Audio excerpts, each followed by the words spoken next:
Очередной порыв трубы и переполненная яма. Уже по традиции утро жителей одной из улиц Нижних Очелков начинается с откачки воды. Больше года назад здесь вышли из строя трубы, установленные еще в 70-х годах. С тех пор сельчане обращаются во всевозможные инстанции. Это администрация района, села, водоканал. Далее по схеме. Приезжает эскаватор, специалисты трубы ремонтируют. Буквально через 2 дня новый порыв и переполненная яма. Они говорят, у нас нет трубы заменить. Они колышки деревянные, делают то, что в их возможности. Со всей возможности хадуцят. Но эти колышками это тут не обходится ничего. Вот как вы видите, яма 6 на 4 яма. Почти 2 метра глубиной. Переполненная яма представляет серьезную опасность, в первую очередь для самых маленьких жителей села. На этой улице проживает 14 детей, рассказывает Роза Костоева. Уследить за каждым практически невозможно. Тем более, что образовавшийся водоем стал излюбленным местом отдыха для гусей и уток. Так что детей от мини-озера порой приходится буквально оттаскивать.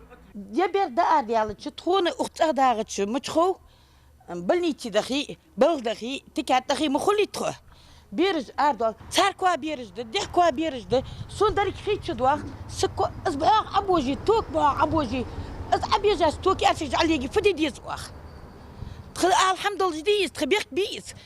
10 метров трубы местные жители уже проложили за свой счет. Но и это не помогло. Порыв произошел на другом конце трубы, который заменить не удалось. По словам представителей водоканала, отремонтированные трубы не выдерживают высокого давления воды.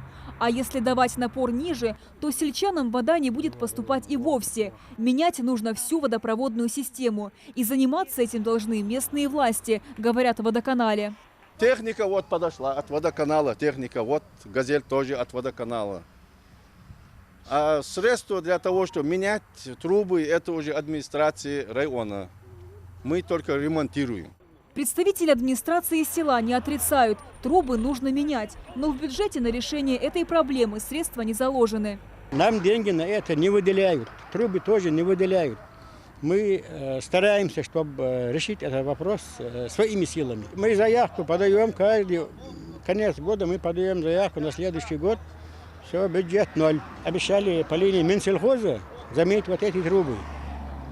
Уже приехали, проект сделали, все, но когда будет, неизвестно. В администрации Малгобекского района подтвердили, проблема ветхих труб стоит остро. И не только в Нижних Очелках, но и в ряде населенных пунктах района. Так что ремонтировать и менять их приходится в рамках очередности. Правда, вот финансовых возможностей у администрации района на это нет. Мы около 6 миллионов задолжали Ингушский регион водоканалу по этой работе. И на сегодняшний день они неоднократно обратились в администрацию района с просьбой оплатить вот эти средства. У нас их нету, мы неоднократно там им отвечали, что по ликвидации этих порывов при первой возможности, что мы оплатим. Ответ местных властей жителей не устраивает. Проблему нужно решать не словами, а делом. На сегодняшний день вся надежда сельчан на региональный Минсельхоз. Но сроки решения вопроса до сих пор размыты. Амина Бокова, Магомед Белакеев, Новости 24.